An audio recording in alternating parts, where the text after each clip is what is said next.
Oke, kita akan kupas kasus yang bisa menjadi salah satu referensi untuk memahami betul tentang kaitan etika dan bisnis dan bagaimana beberapa kasus yang bisa disajikan dengan bahwa kasus ini akan sangat-sangat erat kaitannya dengan bagaimana rekam jejak tentang pentingnya hubungan perusahaan atau bisnis dengan sosial. Salah satu yang saya angkat adalah tentang apa yang disebut dengan istilah yang ngetren di eranya beberapa tahun silam dengan kasus River Blainis, ya.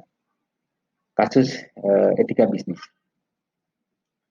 Tidak ada cara yang paling baik untuk memulai penelahan hubungan antara etika dan bisnis selain dengan mengamati bagaimanakah perusahaan real telah benar-benar berusaha untuk menerapkan etika ke dalam bisnis. Perusahaan Mac and Company dalam menangani masalah River Blainis sebagai contoh. River Blainis adalah penyakit sangat tak tertahankan yang menjangkau 18 juta penduduk miskin di desa-desa terpencil di pinggiran sungai Afrika dan Amerika Latin. Penyakit dengan penyebab cacing parasit ini berpindah dari tubuh melalui gigitan lalat hitam.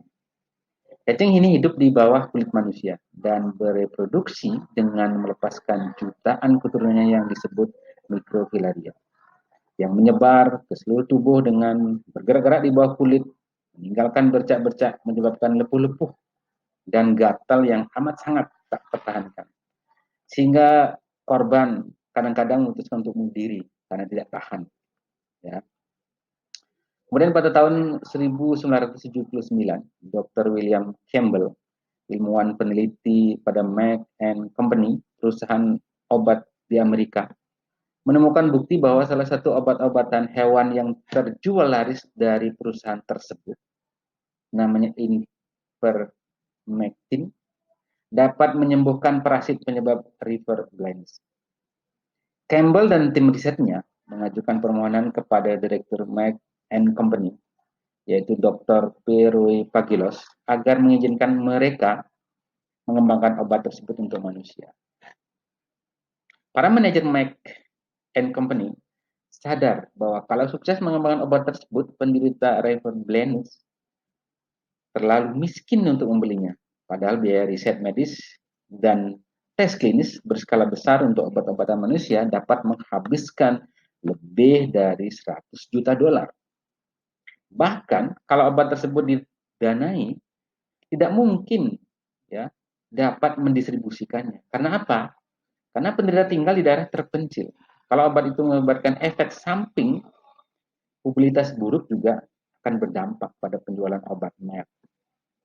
Kalau obat murah tersebut tersedia, ya, obat murah begitu, obat dapat diselundupkan ke pasar gelap dan dijual untuk hewan, sehingga menghancurkan penjualan ivermectin ke dokter hewan yang selama ini menguntungkan.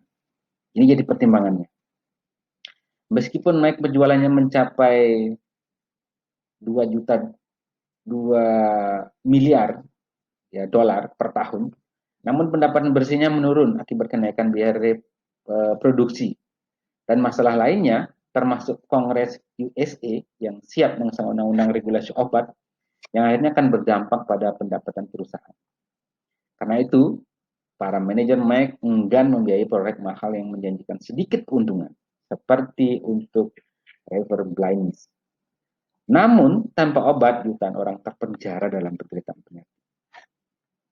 Setelah banyak dilakukan diskusi, nah diskusinya panjang begitu yang dengan berbagai argumen, sampai pada kesimpulan bahwa keuntungan manusia atas obat untuk River Blainis terlalu signifikan untuk diabaikan. Keuntungan manusiawi inilah secara moral merusak perusahaan wajib mengecampingkan biaya dan imbal ekonomis yang kecil. Sehingga tahun 1980 disetujuilah anggaran besar untuk mengembangkan ivermectin versi manusia. 7 tahun riset mahal ini dilakukan dengan banyak percobaan klinis. Mike berhasil membuat pil obat baru yang makan sekali setahun akan melenyapkan seluruh jejak parasit penyebab River blindness dan mencegah infeksi baru. Sayangnya, tidak ada yang mau membeli obat ajaib tersebut.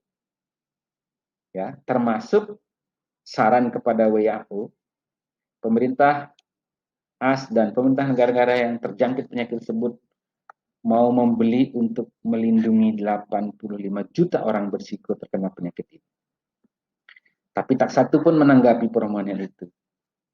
Di mana akhirnya Mike memutuskan memberikan secara gratis obat tersebut. Namun, tidak ada saluran distribusi untuk menyalurkan kepada penduduk yang memerlukan. Kemudian, hal yang terjadi adalah bagaimana mengupayakan kerjasama. Ya, untuk kerjasama dengan WHO, perusahaan membiayai komite untuk mendistribusikan obat secara aman pada negara dunia ketiga dan memastikan obat tidak akan dialihkan ke pasar gelap dan menjualnya untuk hewan di tahun 1996. Komite mendistribusikan obat untuk jutaan orang yang secara efektif mengubah hidup penderita dari penderitaan yang amat sangat dan potensi kebutaan akibat penyakit tersebut. Mike menginvestasikan banyak uang untuk riset, membuat dan mendistribusikan obat yang tidak menghasilkan uang. Karena menurut Vegalos, pilihan etisnya adalah mengembangkannya. Dan penduduk dunia ketiga akan mengingat bahwa Merck and Company, sebuah perusahaan obat di Amerika, membantu mereka dan akan mengingat di masa yang akan datang. Selama bertahun-tahun, perusahaan belajar bahwa tindakan semacam itu memiliki keuntungan strategis jangka panjang yang penting. Ini salah satu pelajaran yang penting tentang bagaimana kasus dalam etika bisnis antara dilema sosial dengan keuntungan. Secara umum bahwa perusahaan punya investasi sosial. Kebaikan, nilai-nilai kebaikan itu dibawa sehingga akan membuat brand pencitraan perusahaan menjadi positif. Terima kasih.